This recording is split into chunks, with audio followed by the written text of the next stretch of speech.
Hello বন্ধুরা, কেমন আছো তোমরা সবাই? তো আজকের ভিডিওর শুরুতেই তোমাদের কাছে আমি এলাম একটা ছোট্ট কথা বলার জন্য। এর পরে যে ভিডিওটা শুরু হবে, যে আসল ভিডিওটা, সেখানে আমি একটা ছোট্ট ভুল করে ফেলেছি। সেই ভুলটা হলো, আমি খাতার একদম সবার প্রথমেই একটা সেন্টেন্স লিখেছিলাম, ঠিক আছে? সেটা সম্পূর্ণ ভুল সেন্টেন্স। এই সেন্টেন্সটা লিখেছিলাম হাউ মসফেট অ্যাম্পলিফাইজ সিগন্যাল, ঠিক আছে? এই সেন্টেন্সটা সম্পূর্ণ ভুল। এটার বদলে যেটা হবে সেটা হচ্ছে how does a MOSFET amplify A signal বলে কোশ্চেন মার্ক। এটা হবে সঠিক সেন্টেন্স, ঠিক আছে? এইটা হবে। সো আমি যে ভুলটা করেছি তার জন্য আমি ক্ষমা চেয়ে নিচ্ছি, ঠিক আছে? সো ওটাকে ইগনোর করে দিয়ে তোমরা আসল ভিডিওটা দেখতে পারো। তো চলো, আসল ভিডিওটা শুরু হচ্ছে। হ্যালো আমার প্রিয় দর্শক বন্ধু, কেমন আছো তোমরা সবাই? আমি তোমাদের শুভম, আর আজকের ভিডিওতে তোমাদের সকলকে স্বাগত। আগের যারা মসফেট নিয়ে ভিডিওটা দেখেছিলে তারা হয়তো বুঝতে পেরেছে যে মসফেট কী এবং কিভাবে কাজ করে, তার ইন্টারনাল কিছু বিষয়।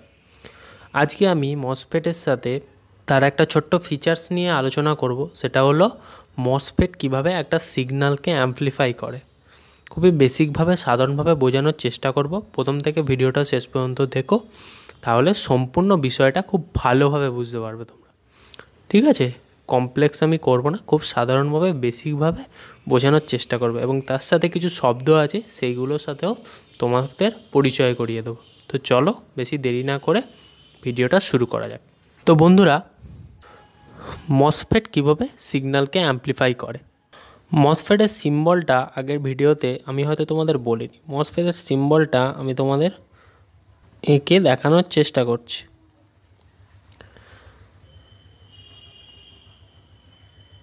এখানে এটা হচ্ছে গেট।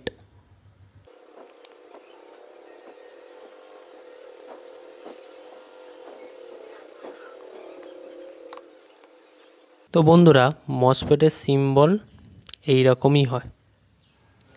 এটা হলো একটা এন চ্যানেল মসফেট, ঠিক আছে? এটা হলো ডায়োড ছাড়া সিম্বল। হ্যাঁ, এটা হলো একটা এন চ্যানেল মসফেট। আগের ভিডিওতে আমরা জেনেছিলাম যে মসফেটের এই গেট টার্মিনালে যদি ভোল্টেজ দেওয়া হয় তাহলে কি সে ড্রেন আর সোর্সের মধ্যে একটা চ্যানেল তৈরি করে। সেই প্রক্রিয়াটাকে কাজে লাগিয়েই আমরা মসফেটের ভেতর সিগন্যাল অ্যাম্পলিফিকেশান করব। সবটাই হবে তোমার এই গেট টার্মিনালে ভোল্টেজের ফ্রিকোয়েন্সির, ভোল্টেজের সাথে যে সিগন্যালের ভ্যারিয়েশানের ওপর। অর্থাৎ ভোল্টেজটা যখনই ঢুকবে তোমার গেট টার্মিনাল দিয়ে, তার সাথে সিগন্যালটার যে একটা ভেরিয়েশান হবে, সিগন্যালটাও যে গেট টার্মিনাল দিয়ে ঢুকবে যখন, এটা যে ভেরিয়েশান হবে সেই ভোল্টেজে, তার ওপর নির্ভর করে ড্রেন আর সোর্সের মধ্যে কারেন্টের ফ্লোটাকে আমরা নির্ণয় করব। কারেন্টের ফ্লোটাকে আমরা অ্যাডজাস্ট করতে পারবো, বাড়া কমা করতে পারবো আমাদের প্রয়োজন অনুযায়ী। সেই বিষয়টাকে কাজে লাগিয়েই কিন্তু মসফেট অ্যাম্পলিফিকেশান করে। এরপর আমরা মসফেটের তিনটে স্টেট বা তিনটে মুড জানবো যেটাতে মসফেট সাধারণত কাজ করে। একটা হচ্ছে কাট অফ মুড, 2 নম্বর হচ্ছে স্যাচুরেশন মুড, 3 নম্বর হচ্ছে লিনিয়ার মুড। এই তিনটে মুডে সাধারণত মসফেট কিন্তু কাজ করে। এবার এই তিনটে মুডের মধ্যে তোমার লিনিয়ার মুডে মসফেট সিগন্যাল অ্যাম্পলিফিকেশান করে, ঠিক আছে? এই লিনিয়ার মুডটা কীরকম মুড, ঠিক আছে? যখন এই লিনিয়ার মুডে মসফেট কি হয়, অর্ধচালিত অবস্থায় থাকে, ঠিক আছে? সম্পূর্ণ কন্ডাক্টিভ থাকে না, সম্পূর্ণভাবে মসফেট কিন্তু চালু থাকে না, অর্ধচালিত অবস্থায় থাকে, ওই জন্যেই বলছি। আর স্যাচুরেশন মুড কি, যখন তোমার মসফেটের এই যে গেট টার্মিনালের যে চ্যানেলটা, সেটা সম্পূর্ণ কন্ডাক্টিভ থাকবে, সম্পূর্ণভাবে তৈরি হয়ে যাবে, ড্রেন থেকে সোর্সের দিকে সম্পূর্ণভাবে কারেন্ট প্রবাহিত হবে। আর কাট অফ মুডটা কি, যখন তোমার মসফেট নন কন্ডাক্টিভ মুডে থাকবে, অর্থাৎ সম্পূর্ণভাবে চালিত থাকবে না।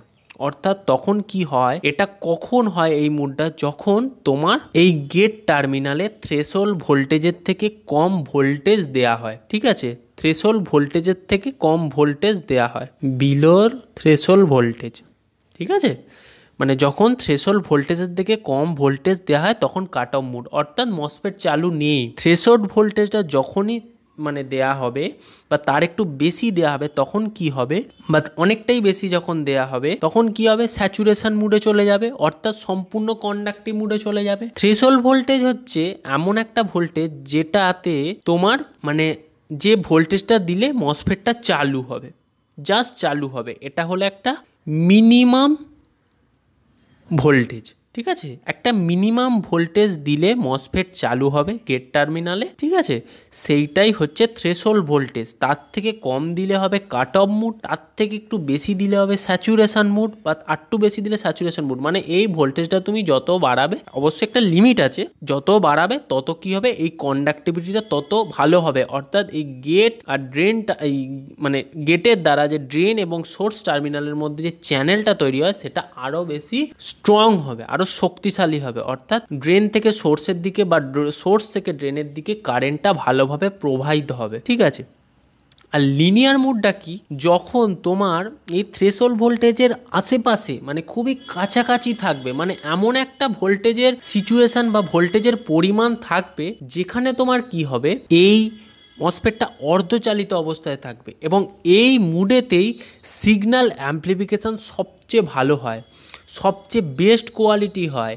তোমার সিগন্যালের মধ্যে ধরো অডিও, যদি ধরো যে সিগন্যাল, ধরো অডিও, ঠিক আছে, অডিও সিগন্যাল, যে আমরা বড় বড় যে মেশিন, যে তোমার অ্যাম্প্লিফায়ার যেগুলো চলে, সেখানের ক্ষেত্রে যে সিগন্যাল আমরা দিই ফোন থেকে বা কোনো পেন ড্রাইভ থেকে, যখন সিগন্যালটা সে দিই আমরা, যখন সেই প্রিঅ্যাম্পে যখন সেটা ড্রাইভ হয়, ড্রাইভ হওয়ার পর যখন মসফেটে যায়, সার্কিটের ভেতরে অনেক ফিচার্সের মধ্যে দিয়ে, ভেতরে অনেক কম্পোনেন্টের মধ্যে দিয়ে যখন মসফেটে যায়, তখন কি হয়, তখন এই মসফেটটা সেই অডিওটাকে, সেই সিগন্যালটাকে অ্যাম্প্লিফাই করে, এবং কোনো ডিস্ট্রকশন ছাড়াই, মানে কোনো রকম মানে সিগন্যালটাকে অ্যাকচুয়ালি নষ্ট করবে না, ও কোনো রকম ভাঙবে না সিগন্যালটাকে, সেই সিগন্যালটাই তোমার ও আউটপুট দেবে অ্যাম্প্লিফিকেশান করে, মানে সেইটা কি সে অ্যাম্প্লিফাই করবে কিন্তু আরও বেশি পরিচ্ছন্নতার সাথে, কোনো রকম মানে নয়েজ থাকবে না, কোনো রকম ডিস্টরশন থাকবে না, একদম পরিষ্কার পরিচ্ছন্ন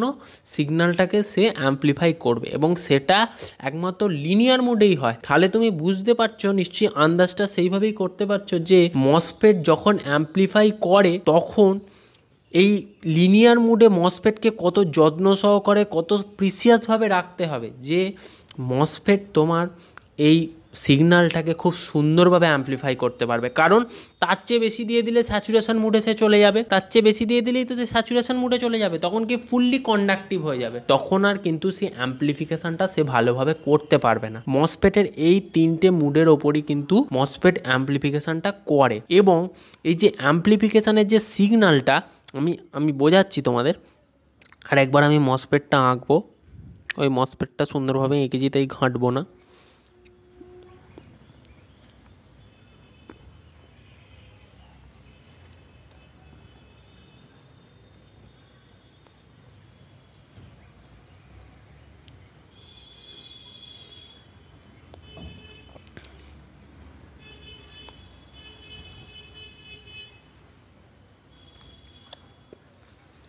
খুব একটা যে ভালো হচ্ছে দেখতে তা কিন্তু নয়, আমি বোঝানোর পারপাসে।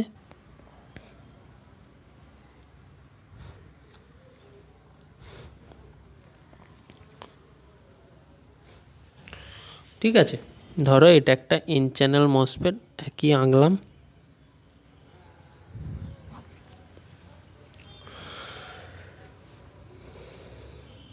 সিগন্যাল অ্যাম্প্লিফিকেশানটা যখন করবে, ঠিক আছে, তখন তার মানে আমাদের সিগন্যালটা দিতে হবে।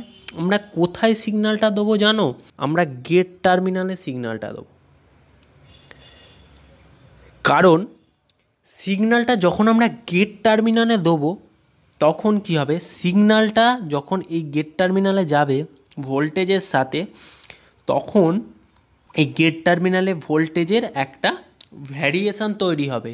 সেই ভ্যারিয়েশানের ওপর নির্ভর করেই তুমি কিন্তু ড্রেন টার্মিনাল দিয়ে তোমার সিগন্যালের অ্যাম্প্লিফিকেশানের আউটপুটটা পাবে। এটা কিন্তু আমি খুব বেসিকভাবে বোঝাচ্ছি, এই জিনিসটার মধ্যে আরও অনেক কম্পোনেন্টস আছে, অ্যাকচুয়ালি সার্কিটে অনেক কিছু কমপ্লেক্সিটির ব্যাপার আছে, আমি জাস্ট তোমাকে বেসিকভাবে বোঝাচ্ছি। এই সিগন্যালটা যখন তুমি গেট টার্মিনালে দেবে, এই যে ভোল্টেজের সাথে যখন এই যে তোমাকে যে বলছি যেখানে একটা ভোল্টেজ দিতে হবে খুব অল্প পরিমাণে, মানে যতটা দরকার সেই ভোল্টেজটাই তখন তুমি দেবে, তখন এই যে ভোল্টেজের সাথে এই যে সিগন্যালটায় একটা ভোল্টেজের ভ্যারিয়েশান তৈরি করবে। সেই ভ্যারিয়েশানটার সাথেই তুমি নির্ভর করে, সেই ভ্যারিয়েশানটার ওপর নির্ভর করেই ড্রেন আর সোর্সের মধ্যে কি হবে, তোমার একটা মানে কারেন্টের ফ্লোটা সেইভাবেই নির্ণয় হবে। যেমন তুমি এখানে ভোল্টেজ পাবে, মসফেট তো সেইভাবেই কাজ করে, সেইভাবেই ড্রেন টার্মিনাল দিয়ে তোমার সিগন্যালটা কিন্তু সেইভাবেই অ্যাম্প্লিফিকেশানটা সেইভাবেই হবে। এবং সবসময় কিন্তু এই গোটা মসফেটটাকে লিনিয়ার মুডে তোমায় রাখতেই হবে, নাহলে কিন্তু সিগন্যালটা সঠিকভাবে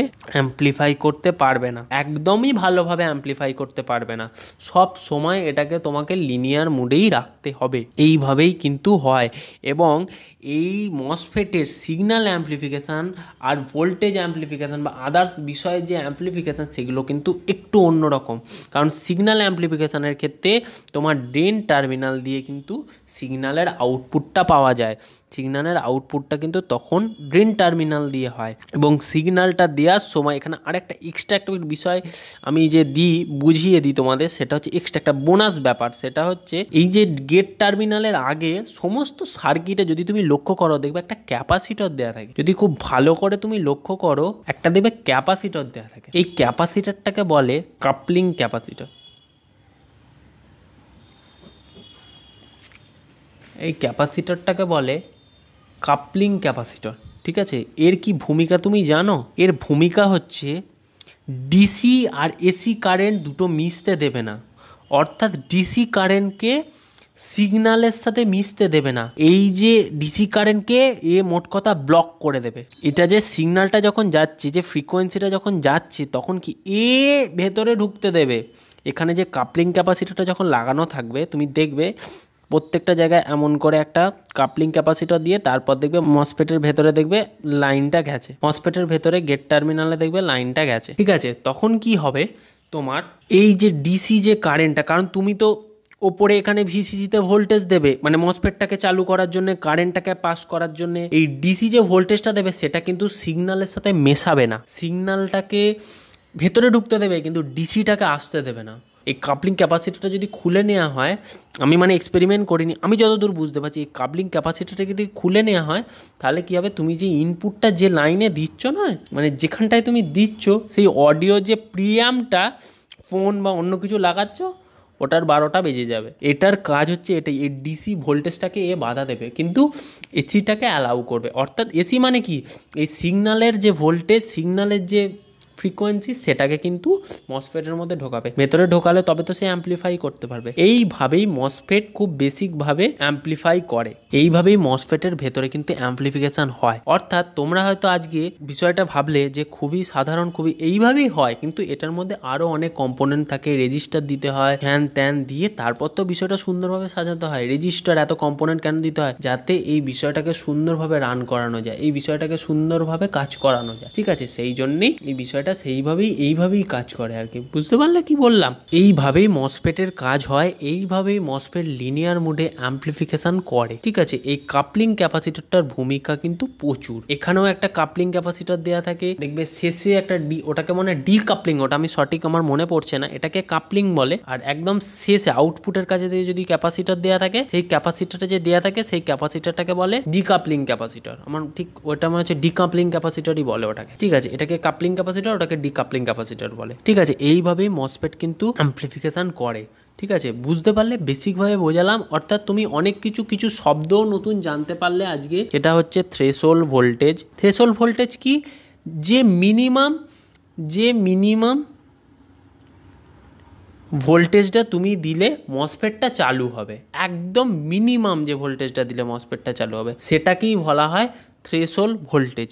যে মিনিমাম ভোল্টেজটা তুমি যখন দেবে মসফেটে, যে তখন মসফেটটা যখন চালু হবে, সেটাকেই বলা হচ্ছে থ্রেশহোল্ড ভোল্টেজ। এই থ্রেশহোল্ড ভোল্টেজের থেকে কম যদি ভোল্টেজ তুমি দাও, মসফেটটা যে মুডে থাকবে সেটাকে বলা হচ্ছে কাট অফ মুড। তারপরেই মসফেটের মানে এই ভোল্টেজটার যদি কাছাকাছি, খুব কাছাকাছি, মানে এমন একটা সিচুয়েশানে এমন একটা ভোল্টেজ তুমি নির্ণয় করে দাও যে মসফেটটা যদি মানে অর্ধচালিত অবস্থায় থাকে, তখন সেটাকে বলা হবে মসফেটটা লিনিয়ার মুডে আছে, তখন মসফেটটা লিনিয়ার মুডে চলে যাবে। এই মুডেতেই সবচেয়ে বেস্ট অ্যাম্প্লিফিকেশান হয় উইথাউট এনি ডিস্টরশন।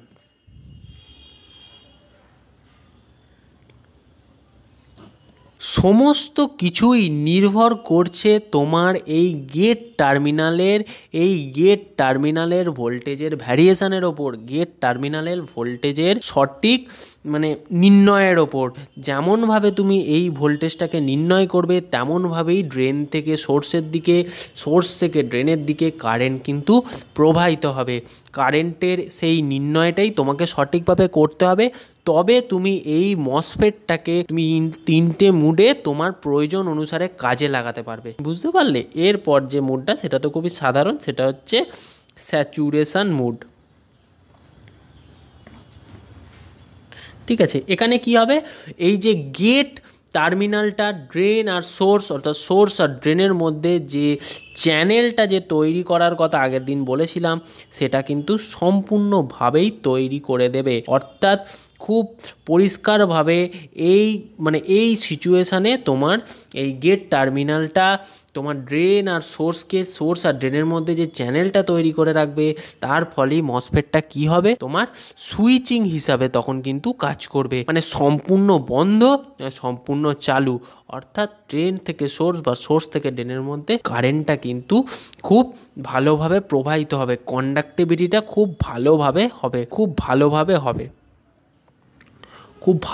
কিন্তু প্রবাহিতটা হবে, কারণ সম্পূর্ণ চ্যানেলটা প্রবাহিত হয়ে গেছে, সম্পূর্ণ চ্যানেলটা স্ট্রং হয়ে গেছে বেশি পরিমাণে কারেন্ট প্রবাহিত হওয়ার জন্য। আশা করি এই 3টে মোড তোমরা আজকে বুঝতে পারলে, এবং থ্রেশহোল্ড ভোল্টেজটা কি সেটাও আমি বোঝানোর চেষ্টা করলাম। তার সাথে যে বোনাস যে জিনিসটা, সেটা হচ্ছে কাপলিং ক্যাপাসিটর, এটাও তোমাদের আমি বললাম। আর সিগন্যাল অ্যাম্প্লিফিকেশনের ক্ষেত্রে আউটপুট সবসময় ড্রেন টার্মিনাল দিয়ে হয়। ঠিক আছে, পজিটিভটা ড্রেন টার্মিনাল দিয়ে বেরোয়, সোর্সটা তো অ্যাজ ইউজুয়াল গ্রাউন্ড দিয়ে বেরোবে, আর সিগন্যালটা যখন ঢুকবে সেটা কিন্তু গেট টার্মিনাল দিয়ে ঢুকবে। বুঝতে পারলে? আর আরেকটা বোনাস টিপ আজকে আমি আমাদের সাথে শেয়ার করব, সেটা হচ্ছে এই যে সিম্বলের যে বিষয়টা তোমাদের আমি বললাম, এই সিম্বলটা আমি ভেতর দিকে করলাম, এটাকে আমি বলছি এন চ্যানেল মসফেট। ঠিক আছে, এন চ্যানেল মসফেট। তোমাদের আমি ট্রানজিস্টরের ক্ষেত্রে একটা মনে রাখার সূত্র বলেছিলাম যে এনপিএন আর পিএনপি। এনপিএনের ক্ষেত্রে তোমাদের আমি বলেছিলাম যে নেভার পিন ইন, অর্থাৎ পিন কখনোই ভেতরের দিকে থাকবে না, অর্থাৎ এনপিএন, নেগেটিভ পজিটিভ নেগেটিভ। ঠিক আছে, সেইভাবেই মসফেটও যেখানে একটা ট্রানজিস্টার, সেখানের ক্ষেত্রেও তুমি যদি এন চ্যানেল মসফেটের ক্ষেত্রে ট্রানজিস্টারের কথা ভাবো, সেখানের ক্ষেত্রে কিন্তু এই বিষয়টা উল্টো হচ্ছে। অর্থাৎ এন চ্যানেল আর এনপিএন আমি দুটোকে রিলেট করার চেষ্টা করছি, যাতে তোমরা মনে রাখতে পারো বা তোমাদের মনে রাখার সুবিধে হয়। ঠিক আছে, এন চ্যানেল আর এনপিএন দুটোই ট্রানজিস্টার, ওটা বাইপোলার জাংশন ট্রানজিস্টার, আর এটা হচ্ছে metal oxide semiconductor field effect transistor. দুটো ট্রানজিস্টার একই ফ্যামিলির মধ্যে পড়ে, কিন্তু কার্যকারিতাটা আলাদা। ঠিক আছে, এনপিএনের মধ্যে আমি যেটা বলেছিলাম নেভার পিন ইন, অর্থাৎ পিন কখনোই ভেতরের দিকে থাকবে না, এটা আমি বলেছিলাম। দাঁড়াও আমি একবার এঁকে নিই, তাহলে তোমাদের বিষয়টা বুঝতে আরও সুবিধে হবে। ঠিক আছে, এটা হচ্ছে বেস, এটা হচ্ছে কালেক্টর, এটা হচ্ছে এমিটার। এই যে এনপিএন ট্রানজিস্টার যেটা আমি আঁকলাম, এই যে এনপিএন বেস কালেক্টর এমিটার, এটা হচ্ছে এনপিএন, অর্থাৎ নেভার পিন ইন, পিন কখনোই ভেতরের দিকে থাকবে না, অর্থাৎ বাইরের দিকে থাকবে। সেইভাবেই তুমি যদি ট্রানজিস্টারের সাথে এই মসফেটটাকে রিলেট করো, তাহলে তুমি দেখবে যে এন চ্যানেল মসফেট আর এনপিএন ট্রানজিস্টার পুরো উল্টো। দেখো সিম্বলটা কিন্তু উল্টো, এটার ক্ষেত্রে ভেতরের দিকে ঢুকছে সিম্বলটা, এটার ক্ষেত্রে বাইরে। অর্থাৎ তোমাকে যখনই তুমি এন চ্যানেল মসফেটের কথা ভাববে, যে ভাববে যে সিম্বলটা ভেতরের দিকে হবে না বাইরের দিকে হবে, ভেতরের দিকে হবে না বাইরের দিকে হবে, তখন তুমি এনপিএন ট্রানজিস্টারের কথা চিন্তা করবে, তার কোড ওয়ার্ডটার কথা চিন্তা করবে, যে এনপিএন শব্দটার মানে হচ্ছে নেভার পিন ইন, অর্থাৎ পিন কখনোই ভেতরের দিকে থাকবে না, অর্থাৎ বাইরের দিকে থাকবে। মসফেটের ক্ষেত্রে তার ঠিক উল্টোটা হবে, অর্থাৎ পিন ভেতরের দিকে থাকবে। এইভাবে চিন্তাটা করে নেবে। প্রথমে যে মসফেটের সিম্বলটার কথা ভাবে, এই ভেতরের দিকে থাকবে না বাইরের দিকে থাকবে। প্রথমে পি চ্যানেল হলে পিএনপিটা চিন্তা করবে ট্রানজিস্টারের, আর এন চ্যানেল মসফেট হলে এনপিএন এর কথা চিন্তা করবে। এনপিএন এ কী হচ্ছে, নেভার পিন ইন মানে হচ্ছে তোমার সিম্বলের যে অ্যারো চিহ্নটা বাইরের দিকে থাকবে, তার মানে এন চ্যানেল মসফেটের ক্ষেত্রে ভেতরের দিকে থাকবে। এইভাবে তুমি চিন্তাটা করবে, ঠিক আছে? তাহলে বুঝতে পারলে তোমাদের দুটো বোনাস জিনিস আমি আজকে শিখিয়ে দিলাম কিন্তু। একটা হচ্ছে কাপলিং ক্যাপাসিটর, ঠিক আছে, আর 2 নম্বর যেটা সেটা হচ্ছে তোমার এই এনপিএন আর পিএনপির সাথে মানে কিভাবে সিম্বলটা তুমি জাস্টিফাই করবে, কিভাবে সিম্বলটা তুমি জাস্টিফাই করবে, ঠিক আছে? কিভাবে সিম্বলটা তুমি জাস্টিফাই করবে, যে কিভাবে মানে এনপিএন এর সাথে ট্রানজিস্টারের সাথে মসফেটটা তুমি কিভাবে রিলেট করে সিম্বলটাকে সঠিকভাবে তুমি কি করে ব্যবহার করবে, সিম্বলটাকে সঠিকভাবে তুমি আঁকবে কি করে, বুঝবে কি করে, ঠিক আছে? এই হলো ব্যাপার। আশা করি আজকের এই মসফেটের যে সিগন্যাল অ্যাম্পলিফিকেশানটা তুমি বুঝতে পারলে, কিভাবে মসফেট সিগন্যাল অ্যাম্পলিফাই করে সেটা সম্পূর্ণ তুমি বুঝতে পারলে। বেসিকভাবে আমি তোমাদের বোঝানোর চেষ্টা করলাম, 3-4টে শব্দ বললাম, cut off mode, saturation mode, linear mode, আর হচ্ছে তোমাদের থ্রেশহোল্ড ভোল্টেজ, ঠিক আছে? কিভাবে সিগন্যাল অ্যাম্পলিফিকেশান করে সেই বিষয়টা আশা করি তোমরা সম্পূর্ণ বুঝতে পারলে। বোনাস দুটো জিনিস শিখিয়ে দিলাম, এনপিএন এর মানে ট্রানজিস্টারের সাথে মসফেট কিভাবে রিলেট হচ্ছে, মানে সিম্বলটা কিভাবে তুমি মনে রাখবে, আর কাপলিং ক্যাপাসিটর বিষয়টা কি। আশা করি আজকে যে ভিডিওটা সেটা তোমাদের জন্য খুবই গুরুত্বপূর্ণ রইল। সম্পূর্ণ বিষয়টাই কিন্তু গেটের ভোল্টেজের ওপর নির্ভর করে হচ্ছে। আশা করি এই বিষয়টা তোমরা সম্পূর্ণভাবে ভালোভাবে বুঝতে পারলে। খুব বেসিকভাবে বিগিনারভাবে তোমাদেরকে আমি বোঝানোর চেষ্টা করলাম, কোনো কমপ্লেক্সিটি ছাড়াই। তো চলো বন্ধুরা, আজকের জন্য এইটুকুই। দেখা হচ্ছে পরের ভিডিওতে নতুন কোনো টপিক নিয়ে। ততক্ষণের জন্য বন্দে মাতরম। সকলে খুব ভালো থেকো। টাটা।